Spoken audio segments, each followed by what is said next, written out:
তাহলে হুজুররা ভাত পায় না, না ভাত খায় না? خيركم من تعلم القرآن وعلمه। যারা কোরআন শরীফ শিখবে এবং শিখাবে, শিখবে এবং শিখাবে, এখান থেকে ছেলেরা কোরআন শরীফ ধরছে, তারা হাফেজ হবে, আলেম হবে, বড় মাওলানা হবে। কোরআন শরীফ শিখলে মানুষদেরকে শেখাবে, কোরআনী আলোচনা মানুষকে বোঝাবে।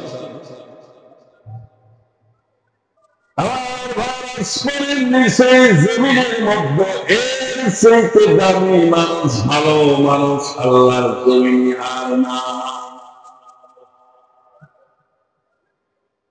তাকে বলা হয়েছে উৎকৃষ্ট বান্দা।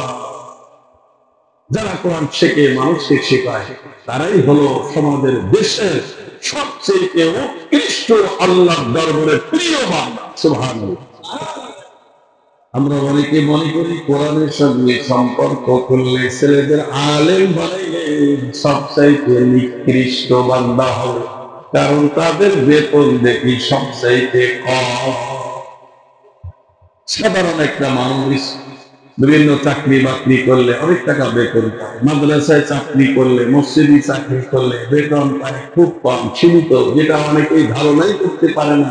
এই টাকা নিয়ে হুজুররা ফ্যামিলি কিভাবে চালায়, কল্পনাই করতে পারে। আসলে নিজেকে মালিককে, বরকত দেওয়ার মালিককে, কোটি কোটি টাকার মালিক অনেক টাকা বেতন পায়, কিন্তু তার বরকত নেই, ওই টাকার প্রতি কোনো শুকরিয়া নেই। আরে মোলামা, যারা দিনের খেদমত, মাদ্রাসার খেদমত করে, মসজিদের খেদমত করে, যদিও তারা বেতন কম পায়, ওই টাকার ভিতরে আছে আল্লাহ আর হলো বরকত। বরকত জিনিসটা আলাদা, আল্লাহ রহমত আর বরকত। এই হুজুররা সামান্য কিছু পয়সা বেতনে তারা মাদ্রাসায়, মসজিদে, এই সমস্ত ভালো কাজের সঙ্গে তারা জড়িত। অনেকে পাশের থেকে মনে করতে পারেন যে হুজুর এত কম টাকায় ফ্যামিলি সহ কেমনি চায়। আসলে হুজুর চালায় না, হুজুর যার সঙ্গে কানেকশন করেছেন, যার উপরে পূর্ণ বিশ্বাস একিন্নি আছে কোরআনের প্রতি, সেই কোরআনের মালিক আল্লাহ চালায়। কে চালায়? হুজুরদেরকে আল্লাহ।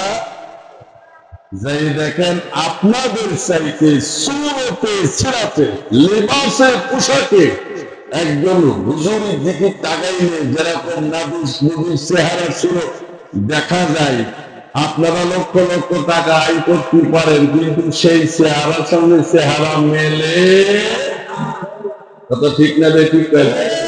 কোন একটা হুজুরের টাকা দেন, যদিও তারা ডাল খায়, সবজি খায়, আপনি অনেক মাছ, গোস, অনেক কিছু খান, কিন্তু পাশার জন্য হুজুরের সাথে আপনি পারবেন না। এই ডালের ভিতরে বরকত, এই সবজির ভিতরে বরকত। সুবহানাল্লাহ। এই জন্য অনেকে চিন্তা করে হুজুররা তো শক্তি পায় কোত্থেকে, এই যে ডাল পানি এটা ওটা খাইয়ে হুজুররা এত শক্তি পায় কোত্থেকে? এই শক্তি হলো খুদাই শক্তি, আল্লাহ শক্তি। আল্লাহ শক্তি দেয়, ভালো খাইলেই শক্তি হবে। অনেকে বলে মাদ্রাসায় পড়াবো না। আমি যখন ছোট ছিলাম মাদ্রাসায় পড়ছি, তখন আমাদের সময়কালের কথা বলতেছি। বর্তমান তো মানে সিস্টেম সম্পূর্ণ পরিবর্তন, কিন্তু আমরা যখন পড়ছি ছেলেমেয়ে মাদ্রাসায় দিবার চাইতো, দিলে খাবে কি করে? ভাত পাইব না। মৌলবীরা মাদ্রাসায় পড়লে ভাত পাইব না। আমি যখন আস্তে আস্তে বড় হলাম, আর এই বক্তৃতার লাইনে যখন আসলাম, 27 বছর চলতেছে, এই 36 বছর চলতেছে আমার বক্তৃতার বয়স। সারা দেশে আমি অক্সফোর্ড চলি। আমি তখন চিন্তা করে দেখলাম যে আসলে যে কথাটা পূর্বে বলছে হুজুররা বাদ পাইব না, ভাত খাবে কোন সময়? বিরিয়ানি, কোপ্তা, জর্দা খেয়ে কিন্তু তার শেষ করতে পারে না, ভাত তো সেই দেখবে করতে। যদি বিশ্বাস না করেন আমার সঙ্গে ঘোরেন। আমরা সারাটা বাংলাদেশে পথ করি। আমি পেশাগত একজন বক্তা, ছাত্র জীবন থেকে আমি আলোচনা। বাংলাদেশের এমন কোন ডিস্ট্রিক্ট থানা নাই যেখানে আমার ওয়াজ মাহফিল হয় নাই বা হচ্ছে না।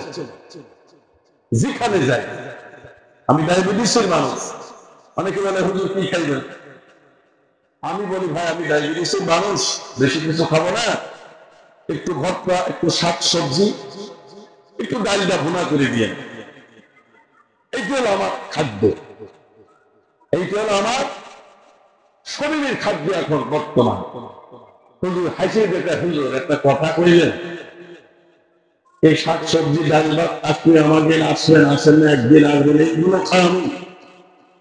তাই বলা বেশি যদি খাতে চান তাহলে একটা কবুতর অথবা দেশি মুরগি, তেল তো কম, ঠিক আছে। ঠিক যাওয়ার পরে মাহফিল যখন যায়, এত খানা আনে আর এত তেল দিয়ে গুরু পাক করে। হুজুর আসবে বছরে জীবনে একবার আকি হাতি আসবে, এমন পাখান পাখায় যেটা জামাই ওঠেন, জামেও সেখানে খাতি পারে।